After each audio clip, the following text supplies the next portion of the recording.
Nós estamos estudando Efésios. Efésios foi uma carta que Paulo escreveu quando estava preso. Ele escreveu essa carta para os crentes em Éfeso. Esses crentes, então, eram os Efésios. E já falei bastante sobre essa cidade, a idolatria que havia ali, as riquezas que havia naquela cidade também. E o apóstolo Paulo, ele fala de riquezas muito maiores que estão na presença do nosso Deus. E essas riquezas estão a nosso dispor.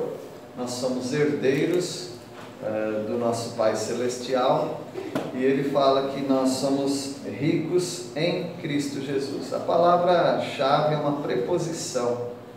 Em português tem algumas preposições, né? Então, em Cristo, em Ele, aí fica nele. Nele você é um eleito. Você que creu em Cristo Jesus, você é um eleito nele. Fora dele, você está morto. Nele você é predestinado para 3 coisas. Só você crente, tá? Não incrédulo, mas o crente. Nele você é predestinado para ser filho de Deus. Esse já é o seu destino. Nele você serve para o louvor da glória de Deus. Nele, em Cristo Jesus, você é predestinado para servir de louvor. Deus quer mostrar para os demônios. Vocês lembram quando Deus mostrou para Satanás um homem justo e íntegro? Quem que ele mostrou? Jó. Está aqui um exemplo. Hoje ele quer mostrar e envergonhar os demônios. E quando ele faz isso, ele fala: olha, tem um grupo aqui, ó, chamado igreja. E em terceiro lugar, você, como crente em Cristo Jesus, é predestinado, já tem um pré-destino, que é se parecer com o Filho amado Jesus Cristo. Você se parece com Cristo Jesus a cada dia. Então você é um eleito, você é um predestinado, tudo por causa dessa preposição, nele, em Cristo Jesus. Fora de Cristo Jesus, eu quero dizer quem você era. Versículo 1 de Efésios: ele vos deu vida estando vós mortos.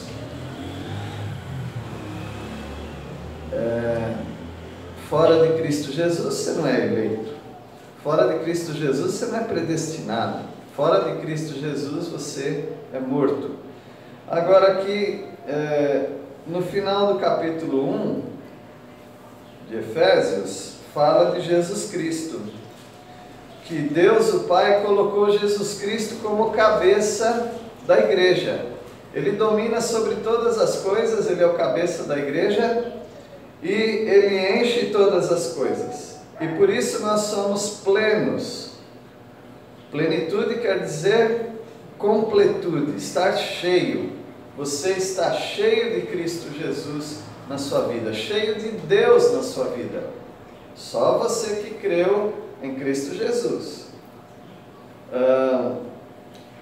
E você se torna então, junto comigo e junto uns com os outros, não apenas desta igreja, mas de outras igrejas e de pessoas que nem nós conhecemos, nem sabemos onde elas estão nesse momento, mas que são do Senhor Jesus. E além disso, daqueles que já partiram desse mundo, nós formamos com todos esses um povo. Nós somos um povo exclusivo. É um povo de exclusividade, pertencentes a Deus. Ninguém toca neles, porque Deus está formando um povo para si. É um povo ainda em formação, porque um vai ganhando o outro para Jesus, e vai aumentando esse número, e um dia esse número estará completo. Esse povo é chamado também de noiva de Cristo. Ainda não é esposa, porque ainda não se casaram. E ainda não se casaram porque uma noiva tem que estar completa. Já pensou faltando um cílio postiço? Como é que faz? Tem que ter os cílios postiços, né? Tem que ter o buquê.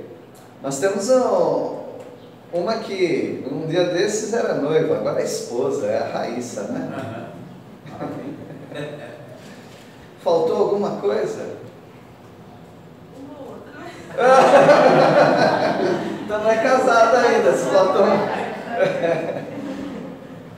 A minha esposa, no dia do casamento dela, com o marido dela, naquele dia deu um toró, choveu muito, então já começou a atrasar.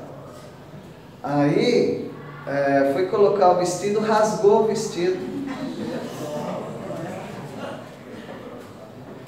Então aí ela não gostou da maquiagem também, mandou tirar a maquiagem, não gostou. Então, uma noiva tem que estar perfeita para poder se casar. Assim espera-se, né? Você é povo de Deus, pertencente a Jesus Cristo. Você é noiva, você está se preparando. A noiva ainda não está completa porque faltam outros para entrar. Mas quando estiver completa, aí vai ter o casamento. Aí nesse casamento, então, nós seremos esposa de Jesus Cristo. Um povo exclusivo de Deus é um povo salvo, é o que nós vamos ver aqui no capítulo 2. É um povo aproximado de Deus. Antes estava longe, mas agora é um povo aproximado de Deus, juntinhos com Deus. E é um povo bem ajustado. Não é um povo desequilibrado, não é um povo que está faltando alguma coisa, desconjuntado. É um povo bem ajustado. Então é um povo salvo, é um povo aproximado e é um povo ajustado. Vamos ver essas verdades como povo de Deus. Nós éramos mortos. Versículo 1. Alguém pode ler? Vos vivificou, estando vós mortos em ofensas e pecados. Essa é uma característica desse povo, que antes de ser povo de Deus, era desajustado, né? Então cada um por si. Hoje nós somos um povo, mas antes de sermos um povo de Deus, cada um andava nos seus caminhos aí. Hoje o que você faz interessa a mim, o que eu faço interessa a você. Nós somos ligados uns aos outros, a tal ponto que se puxar um, vem todos juntos. Se um se machuca, todos estão machucados. Então, quando nós não éramos povo, cada um por si, cada um individualmente, era morto, estava morto. Agora, aqui tem um problema bem sério, até entre os crentes, os comentaristas, né, sobre o que é estar morto. Então, alguns falam, morto não faz nada, absolutamente nada. Morto é morto. Agora, deixa eu dizer, ou lembrar, né? Não preciso ensinar vocês, ou lembrar. Morto não rouba celular. Morto não prejudica as pessoas. Morto não faz mal a ninguém. Morto não fala mal de ninguém. Então, morto não rouba celular, morto não fala mal de ninguém, e morto não faz mal para ninguém. Aqui a gente já tem um problema, concorda? Tem muita gente morta aí que rouba celular, mata, faz mal para outro e fala mal de outro. E quando nós vamos conversar com essas pessoas que falam isso, que morto não faz nada, a gente fala isso. Daí ele diz assim, não, mas morto só pode fazer o mal. Ah, tá bom. Agora, tem nós antes, quando nós éramos mortos, né? Vamos pensar nisso, no incrédulo que é morto. Morto não cuida de um bebê, não ama um bebê, não alimenta um bebê.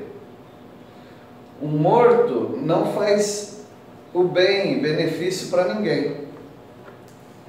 E um morto não para na estrada, por exemplo, ou no caminho, para ajudar alguém cujo carro furou o pneu e ele não tem chave de roda. Um morto não para tirar a chave de roda do seu carro para ajudar a trocar o pneu de um estranho, do carro de um estranho. Então aí nós falamos isso. Você quer dizer então que o incrédulo não faz coisa boa? Eu estou mencionando aqui 3 coisas. Então nós precisamos dar um outro significado para essa definição de estávamos mortos. Porque nós fazíamos 2 coisas quando nós estávamos mortos. Nós fazíamos coisas erradas e nós fazíamos coisas certas também. Nós odiávamos, mas nós também amávamos. Então essa definição de morto é um cadáver que não faz nada, precisa ser repensado. O que você faz como crente em Cristo Jesus, muitas coisas que você faz, o incrédulo também faz. Você não faz coisa ruim, tá? O incrédulo faz. Agora, você faz coisas boas que o incrédulo faz e talvez até melhor do que você. Desculpa falar isso, né? Porque eu estou incluído também. Por exemplo, coisas boas que você faz. Você trabalha direitinho para o seu patrão. O incrédulo faz isso também. Você é uma pessoa que não passa a perna em ninguém. Se você tem alguma coisa para pagar, você paga. O incrédulo também. Você não maltrata os seus filhos, você cuida, cria, alimenta. O incrédulo também. Você ama a sua esposa, cuida dela. O incrédulo também. Você cuida do fofo, não cuida normal? Fala um pouco do fofo, como é que está o fofo? O fofo está bem, agora está recuperando. Ontem eu recebi um emprego. E aí eu falei, não adianta, porque a pessoa está em emprego, ele não gosta. Às vezes os irmãos oferecem carona, ele não quer, e a gente tem carro, mas sempre não gosta de mim, gosta de ir perto também. Certo. Aí eu falei, deixa eu firmar, a gente vai passar amanhã pelo médico agora, né? E os medicamentos estão terminando hoje, então. Certo. Mas ele está recuperando, graças ao Senhor e às orações dos irmãos. Eu amo esse estado irmão, eu tenho orado por ele. Então a senhora deixou o fofo em casa? Alimentando ainda. Alimentando ainda. E olha que ele gosta de se alimentar, né? Gosta. E a alimentação dele, ele não deixou de se alimentar. Tá vendo? Ela cuida do fofo. Será que... Mas espera aí. Antes ele não era crente. A senhora cuidava do mesmo jeito? Cuidava. E antes a senhora não era crente? E cuidava do mesmo jeito? Cuidava a mesma coisa. Aí. Então, nós estamos empatados com o incrédulo. Porque tudo de ruim que nós fazemos, o incrédulo faz. E todas as coisas boas, ou quase todas as coisas boas que nós fazemos, o incrédulo também faz. Então, qual realmente é a diferença? Por que nós dizemos que estávamos mortos? O que é estar morto? Ele nos deu vida. Então, essa morte e essa vida tem que ser algo diferente do que o normal, dessas coisas que nós estamos dizendo. É algo invisível. O incrédulo não tem dentro de si o Espírito Santo de Deus.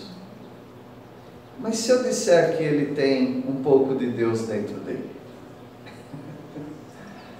Porque ele foi feito à imagem de quem? Uma vez eu perguntei para as pessoas, quem foi feito à imagem de Deus, o crente ou o incrédulo? E responderam, um grupo grande, respondeu, o crente. Para o incrédulo não? Não. Uma vez alguém estava ensinando que os incrédulos estão mortos, como um cadáver. Eles não podem fazer bem nenhum. Tudo que eles fazem está errado. Depois do estudo, eu chamei aquele irmão e falei, irmão, da maneira como você colocou, deu a impressão que o incrédulo é igual a um animal.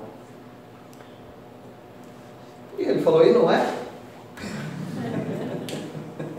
Eu falei, não, irmão, o animal, ele se diferencia de nós em várias coisas, mas uma principal é que ele não é feito à imagem de Deus. Nós somos todas as pessoas são feitas à imagem de Deus. Então tem o que a gente fala em teologia de resquício de Deus dentro do incrédulo. Tem algo que faz lembrar que ele foi feito de uma pessoa que é boa, porque ele é uma pessoa boa. Isso que eu falei de um incrédulo parar para ajudar alguém a trocar o pneu, aconteceu comigo. Eu, o crente, e o incrédulo parou e me ajudou. E eu quis pagar e ele não aceitou. Como eu fui fazer compra, então eu dei um pacote de bolacha recheada para ele. Ele aceitou. Foi um incrédulo que me ajudou. Alguém aqui já foi ajudado por um incrédulo? Várias pessoas. Muitas vezes. Então, estar morto significa não ter o Espírito Santo de Deus habitando dentro dele. Então ele não tem a vida de Deus dentro dele, porém ele foi feito pela mesma pessoa que eu também fui feito, por Deus. Então tem coisas boas no incrédulo, sim, mas ele está morto no sentido espiritual, ele está separado de Deus, e se ele morrer fisicamente nessa condição, como espiritualmente ele está separado de Deus, ele vai passar toda a eternidade separado, banido da face de Deus. Nós cantamos um hino hoje, lá face a face, então verei. Quer dizer, lá, face a face eu vou ver Deus. Mas esse incrédulo, ele não vai ver Deus se ele morrer nesse estado, porque ele está morto, separado de Deus. Isso serve para você aqui, se você ainda não aceitou Jesus, serve para os seus queridos, seus familiares, seus amigos, todas as pessoas. Ele vos deu vida estando vós mortos. Como que nós estávamos mortos? Nós estávamos afundados numa cova, com os nossos delitos, com os nossos pecados. Versículo 2, ó um morto que anda. Alguém pode ler? Nos quais costumavam viver como o resto do mundo, obedecendo ao comandante dos poderes do mundo invisível. Ele é o Espírito que opera no coração dos que se recusam a obedecer. Olha o morto aqui. Nós estávamos mortos, e nos quais andastes outrora. A gente fala, mas você falou que estava morto igual um cadáver, mas ele andava. É o walk dead, né? É o morto que anda. Nos quais andaste outrora. Como é que nós, mortos, separados de Deus, nós andávamos? Nós andávamos como o mundo anda. Como que o mundo anda? O mundo faz o bem, o mundo faz o mal. O mundo anda obedecendo ao príncipe que está no ar, na potestade do ar, nos poderes do ar, e é o diabo. O mundo obedece o diabo. Os mortos andam segundo aquele que é morto também, porque Lúcifer estava com Deus e foi separado de Deus, afastado de Deus. Logo, a morte veio sobre ele. Mas ele não está paradão, não, ele faz muitas coisas. Então são mortos nesse sentido, mortos espirituais. E esse é o espírito que está dentro das pessoas sem Cristo Jesus, sem a salvação. Eles são filhos da desobediência. A característica deles é desobedecer a Deus. Embora eles possam fazer coisas boas, porque eles têm a imagem de Deus dentro deles, mas eles fazem coisas ruins. A inclinação deles é para as coisas más, ruins. E no versículo 3, alguém pode ler? Entre os quais também todos nós andamos outrora, segundo as inclinações da nossa carne, fazendo a vontade da carne e dos pensamentos. E éramos, por natureza, filhos da ira, como também os demais. Nós éramos mortos que andávamos, entre os quais também nós andamos outrora. Antes nós éramos assim. E como nós éramos? Nós tínhamos uma inclinação, embora nós fizéssemos coisas boas, como muitos incrédulos fazem, mas dentro de nós havia uma inclinação. Qual a inclinação? A inclinação de se afastar de Deus. Aqueles 3 Is que a gente sempre fala. Nós éramos irreverentes a Deus, nós éramos idólatras e nós éramos imorais. Assim anda o incrédulo. Por mais coisas boas que ele faz, ele tem uma certa irreverência para com as coisas de Deus. Ele quer conduzir a vida dele. Eu sou uma pessoa boa e eu não preciso de Deus para me tornar uma pessoa, para viver uma vida boa. E eu concordo com ele, e infelizmente alguns crentes não concordam com isso. Eu tenho plena certeza que ninguém precisa de Deus para ser bom. Uma pessoa pode ser boa sem Deus, porque ele já tem um dispositivo de Deus dentro dele, mesmo que ele não aceita isso. Ele tem um dispositivo. Ele pode fazer coisas boas, o incrédulo. Se ele é um beberrão, ele pode parar de beber sem a ajuda de Deus. Ele não precisa. Ele pode, inclusive, fazer coisas que nunca se imaginava que alguém pode fazer sem Deus. Ele pode fazer. Porque tem pessoas que são declaradamente contra Deus. Não acreditam em Deus, ou se acreditam na existência de Deus, são contra Deus. E eles conseguem manter uma vida razoavelmente boa, segundo um ser humano pode. Todos podem. Pode parar de beber, pode parar de ter seus vícios, pode ser monogâmico, ou seja, eu sou de uma mulher só. A mulher, eu sou de um homem só. Tem incrédulos que têm esse tipo de visão? Sim.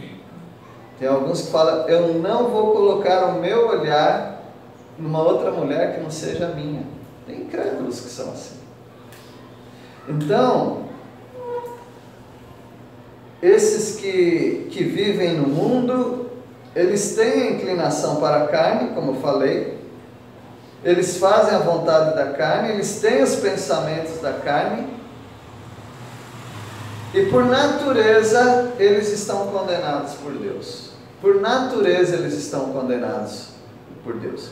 Sabe de uma coisa? Quando nós os crentes, que nós temos um vocabulário próprio, o evangeliquez, né, que nós falamos, nós temos um vocabulário próprio.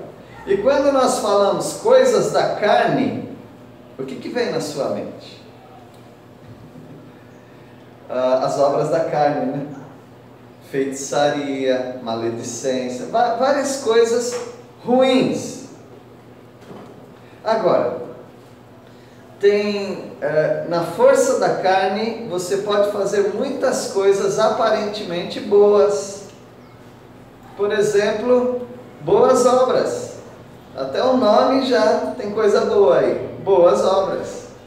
Um incrédulo que faz boas obras, você está dizendo que aquilo são obras ruins? Não são obras ruins, são boas obras mesmo. Ele dá de si, Ele dá do tempo dele, ele dá do dinheiro dele para ajudar outras pessoas. Você vai me dizer que isso é ruim? Mas é obra da carne. Porque ele faz aquilo com a intenção de ser aceito por Deus. Nós andávamos assim nos nossos pensamentos. Por causa disso, nós éramos considerados por Deus filhos da ira. A ira de Deus estava sobre nós permanentemente, até que alguma coisa aconteceu. Mas no curso da vida que nós estávamos, nós estaríamos caminhando para o inferno. Mesmo sendo boas pessoas, mesmo fazendo bem para as outras pessoas. Porque não é isso, apenas isso que faz uma pessoa estar ligada a Deus. O que faz você estar ligado a Deus é o enchimento do Espírito Santo na sua vida. Então é só isso? E como é que eu faço então para ter o Espírito Santo dentro da minha vida? Você tem que rejeitar tudo que você creu até agora no sentido de se aproximar de Deus. Não é aceitando o sacrifício de Cristo Jesus na cruz como um perdoador dos seus pecados. Aceitando isso, você não precisa pedir para nenhuma igreja, você não precisa fazer nenhum tipo de oração. Aceitando essa verdade, imediatamente o Espírito Santo entra dentro de você para nunca mais sair. Aí fica colado, esse é o selo do Espírito Santo. E se ele não quiser mais, pastor? Aí depois ele se arrepende e não quer mais. Não quer mais. Não quero mais, agora eu quero ser do jeito que eu era. Isso, mesmo assim não tem jeito. Está preso pelo Senhor. Ele se tornou escravo de Jesus Cristo. Amém. Então ele querendo ou não, ele vai ser arrastado para o céu, para a presença de Deus. Então é assim a transformação de vida de nós que estávamos mortos. E Ele vos deu vida. Agora, que vida que Ele deu? Jesus fala em João 14:6. Eu sou o caminho, a verdade e a vida. Essa é a vida que você recebeu. Você não recebeu uma influência positiva na sua vida, chamada vida. Você não recebeu um sentimento bom, agradável, chamado vida. Você não recebeu uma nova disposição para fazer coisas melhores do que você fazia, chamado vida. Você não recebeu nada disso. Você recebeu a pessoa de Jesus Cristo, que é a vida dentro de você. Você tem uma nova natureza, não uma nova vontade. Você tem uma nova natureza.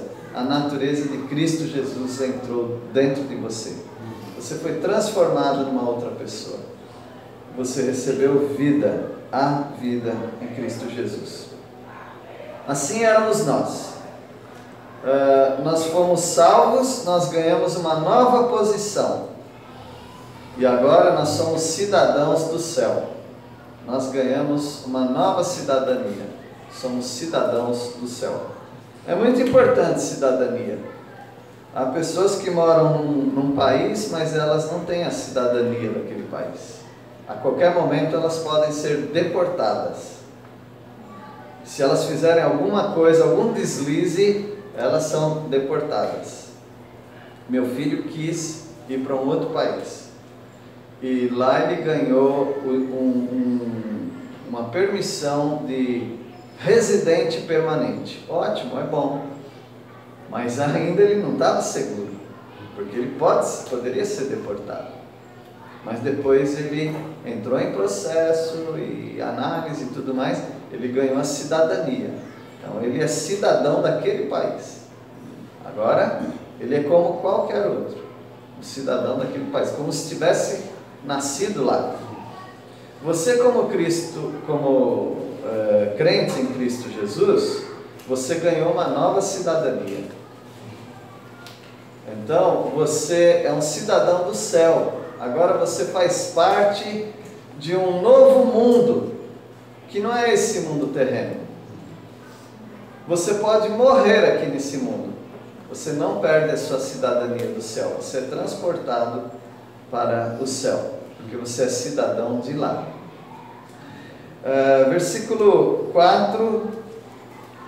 Mas a misericórdia de Deus é muito grande, e o seu amor por nós é tanto, que quando estávamos espiritualmente mortos por causa da nossa desobediência, Ele nos trouxe para a vida que temos em união com Cristo.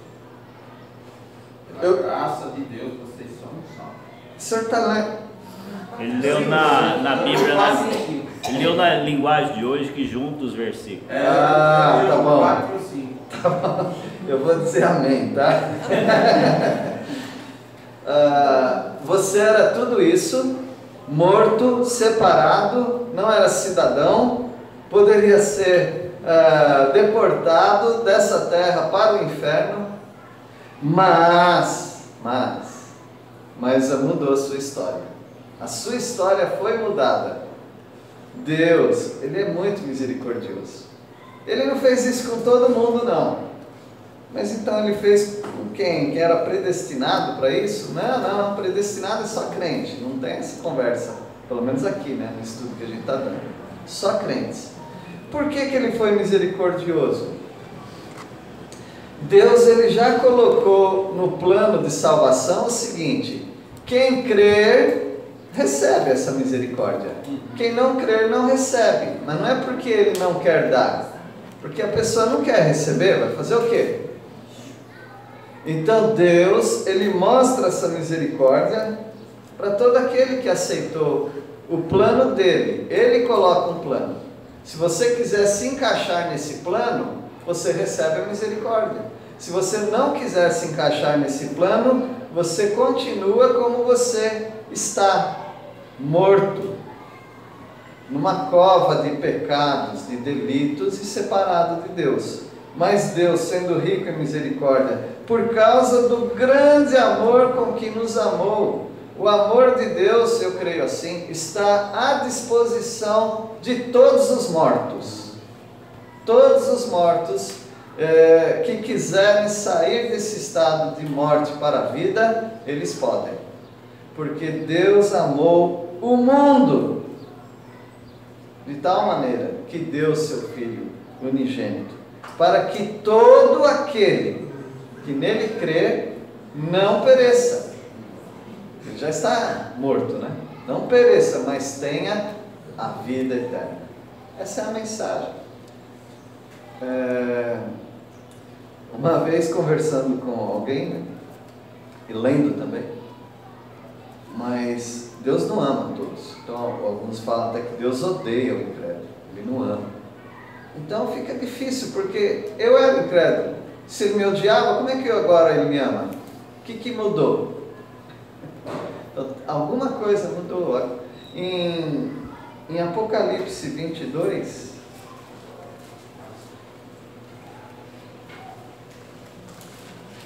versículo 17. Alguém pode ler? Apocalipse 22, 17. O Espírito e a noiva dizem: vem. E todo aquele que ouve, diga: vem. Quem tiver sede, vem. Quem quiser, beba de graça da água da vida. Esse é um versículo que faz um convite para a vida. Nós estamos falando de morto e vivo. Nós estávamos mortos, agora somos vivos. Esse versículo diz que o Espírito e a noiva, a igreja, né, dizem: vem, é um convite. Aquele que ouve, diga: vem. Aquele que tem sede, venha. Era um morto que tinha sede, inclusive, né? Venha. Agora, essa expressão para mim é tudo nesse aspecto que eu estou falando. Quem quiser, receba de graça a água da vida. Então é uma questão também de querer. Se você não quer essa vida, então ninguém pode salvar você. Você tem que querer isso.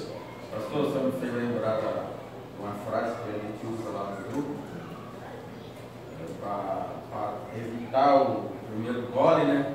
Parar com isso. Só por hoje. Eu não vou beber. Então, venha. Só por hoje. Amanhã, eu não sei se você tem a oportunidade de vir, né? Mas hoje você Hoje é o dia, né? Hoje é o dia. Obrigado. Efésios 2, versículo 5. E estando nós mortos em nossos delitos, nos deu vida juntamente com Cristo. Pela graça sois salvos. Juntamente com Cristo. Lembram? Em Ele, nele, em Cristo Jesus você tem vida. Fora de Cristo Jesus não tem garantia nenhuma, não tem vida. E é pela graça. É um presente de Deus para você. Só pela graça de Deus que alguém pode ser salvo. Mas tem que querer, tem que conhecer e tem que chegar até Ele. Ninguém vem ao Pai senão por mim, Jesus disse. Então tem que vir até Jesus Cristo. Versículo 6, alguém pode ler? Eu sei que o irmão já leu, mas aí outra versão está separada, pode ler? 4, 5 só. 4, 5, tá bom. Então, juntamente com Ele nos ressuscitou, nos fez assentar nos lugares celestiais em Cristo Jesus. é uma nova cidadania, é uma nova posição. Você que aceitou a Jesus, juntamente com Ele, sem Ele nada feito. Só em Jesus, só por Jesus e só em Cristo, e por causa de Cristo Jesus. Juntamente com Ele, o que Ele fez? Ele nos ressuscitou. Se Ele nos ressuscitou é porque nós estávamos em qual estado? Nós estávamos mortos.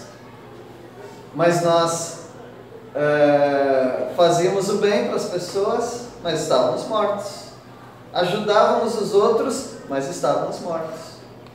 Agora, por causa do Espírito Santo dentro de nós, essa nova natureza dentro de nós, Ele nos ressuscita e Ele nos coloca num outro patamar, que são os lugares celestiais em Cristo Jesus.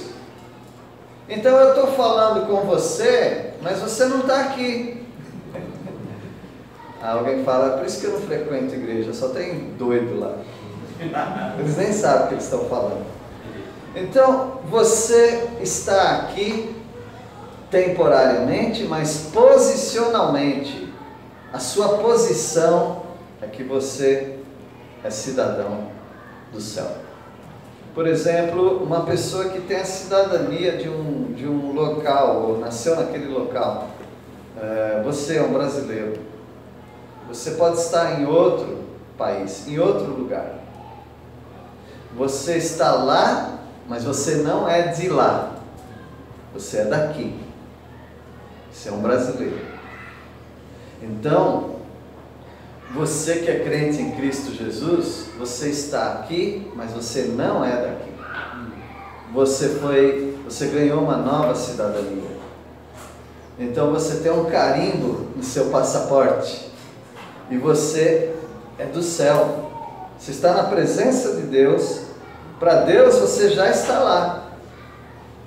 Nada impede você estar lá. Só a morte, né? Não, a morte concretiza isso. A morte é o avião para você chegar até a sua pátria. E o versículo 7, eu não vou pedir para o seu Dionísio ler, porque eu tenho medo que vai ser 7 até o 10 junto no versículo 7. Não, dessa parte é só 7. Essa 7, mano. Posso confiar, então, irmão? Pode ler. Deus fez isso para mostrar em todos os tempos do futuro a imensa grandeza da sua graça, que é nossa por meio do amor. Ele nos mostrou por meio de Jesus Cristo. Eu fico impressionado como que Deus é insistente. Se eu estivesse falando de um homem, eu ia dizer como ele é teimoso. Por que ele fica atrás do ser humano? Não tem um canto que diz, não sei porque de Deus o amor, a Deus revelou. Exato. Philip Yancey, um escritor, ele escreveu um livro chamado A Escandalosa Graça de Deus. Maravilhosa graça. Só que ele fala no livro dele, a escandalosa graça de Deus. É um escândalo isso. Você não vê em lugar nenhum. Por que Deus insiste em buscar o pecador? Para mostrar nos séculos vindouros, Ele fez um investimento em você também, para mostrar para sempre a suprema riqueza da sua graça. Porque ao mostrar o quanto Ele é bom, Ele precisava provar isso. E como Ele prova? Salvando você em bondade para conosco em Cristo Jesus. Se você não quer aceitar isso, é um direito seu. Mas se você aceitar, você está dentro de um maior plano que já houve no planeta Terra, de resgate de uma pessoa. Então esse é o nosso Senhor. Ele resgatou a nossa vida. Nós fomos salvos por meio da fé. Nós somos salvos pela graça. O que nos salvou? O presente dele. Mas teve algum meio para ser salvo? Porque ele podia despejar a graça dele no mundo inteiro e caindo a graça em cada pessoa, automaticamente a pessoa seria salva. Mas ele não fez assim. Tem que querer. E esse querer tem um nome chamado fé, confiança. Eu quero isso para a minha vida. Versículo 8. Porque pela graça sois salvos mediante a fé, e isto não vem de vós, é dom de Deus. Eu não vou mexer aqui com os termos gregos, mas tem algo bem interessante aqui. Graça é uma palavra feminina, fé é uma palavra feminina, e isto é uma palavra neutra. A gente não tem isso em português. Você tem palavras masculinas e femininas, só em português. Você tem comum de dois gêneros. Só mesmo. Hã? Só mesmo. Estou falando palavras, não pessoas, tá bom? Mas pessoas também. Você tem homem e mulher. Agora, em grego tem algo que não tem na nossa língua, é neutro, uma palavra que não é nem feminina nem masculina. Então aqui ele diz: pela graça, caris, palavra feminina, vocês são salvos mediante a fé, pistes, palavra feminina. E isto não é nem feminino nem masculino. Isto, esse plano de Deus, não é propriamente a fé, mas esse plano de Deus não vem de vocês, é dom de Deus. O que vem de você? O querer. E aqui nós estamos chamando de fé. O crer. Você colocar a sua confiança em alguém, nesse plano maravilhoso de Deus, isso foi você que quis. Deus não pode fazer isso por você. Agora eu quero que você queira. Não. Quem quiser, venha. Você tem que querer isso. E nós somos salvos pela graça. Alguém pode pensar assim, mas então, se for desse jeito aí, eu tenho que querer, então a salvação depende de mim, então eu vou ficar orgulhoso por isso. Bom, vamos imaginar, não é bom imaginar isso, né? Só de imaginar é ruim, mas a vida tem tragédia também. Imagine que uma pessoa está se afogando. Ou ela sabe nadar, não sabe nadar, não importa. Ela está afundando e ela precisa muito de ajuda. Ela não consegue se salvar. E alguém joga uma boia de salvação, um pedaço de pau, alguma coisa que flutua, e aquela pessoa agarra com todas as forças naquilo, e ela é puxada, ou ela consegue chegar até a margem graças àquilo que foi jogado. Você acha que ela vai chegar na margem e falar: viu como eu sou bom? Não, uma pessoa dessa vai dizer: muito obrigado por você ter feito isso por mim. E depois desmaia. Agora, você não pode dizer que você exerceu fé e você pode falar: viu como eu sou bom? Você exerceu fé naquilo que existe, não naquilo que não existe. Você colocou a sua confiança no presente que Jesus ofereceu para você. Então quem vai receber o louvor? Quem agarrou na tábua da salvação ou quem jogou a tábua da salvação? Essa pessoa vai receber o louvor. Muito obrigado, Senhor. Eu não podia fazer outra coisa senão agarrar o que eu tinha para ser salvo. E o Senhor me deu essa salvação. Eu sou eternamente grato ao Senhor. Então, o que está em alta aqui não é a fé, é a graça. A graça é o objeto da sua salvação. A fé é um meio, apenas um meio para você conseguir essa salvação. E aí diz, versículo 9, para liquidar essa dúvida, né? Não é uma recompensa pela prática de boas obras, para que ninguém venha a se orgulhar. Não é uma recompensa pelas boas obras. É a graça de Deus, é o presente de Deus. Agora, para receber esse presente, tinha que ter um meio, e o meio é a fé. Você não vai ficar exaltando a fé, você vai exaltar a graça do Senhor Jesus Cristo. Então as boas obras que não nos salvariam de jeito nenhum, agora elas fazem parte da nossa vida. Versículo 10, alguém pode ler? Vamos encerrar com o versículo 10. Pois somos feituras dele, criados em Cristo Jesus para boas obras, as quais Deus de antemão preparou para que andássemos nelas. Deus queria que nós andássemos nas boas obras, mas nós estávamos mortos, nós não podíamos fazer as boas obras com a motivação correta, porque hoje nós praticamos boas obras, mas não como nós praticávamos quando nós estávamos mortos. Quando nós estávamos mortos, nós não praticávamos boas obras? E com qual finalidade? Para se engrandecer e principalmente para chegar até Deus, para ser salvo. Hoje nós praticamos boas obras, nós que agora não estamos mais mortos, somos vivos em Cristo Jesus. Praticamos as boas obras? É para ser salvo? Não, isso já está resolvido. É porque faz parte da natureza de Cristo Jesus ajudar os outros. E como agora eu tenho a natureza de Cristo Jesus, eu entrei para o plano eterno, que é preparado para aqueles que aceitam a Jesus, de andar como Cristo andou, nas boas obras. Então nós somos um povo exclusivo.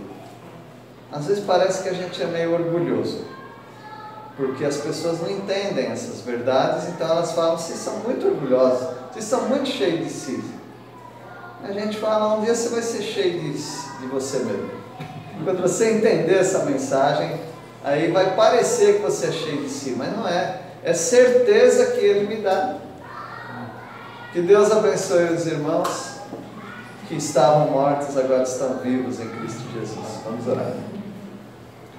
Deus, obrigado pela vida que há em Cristo Jesus. Agradecemos ao Pai por esse plano maravilhoso, pelo modo como o Senhor nos ajuntou como um povo.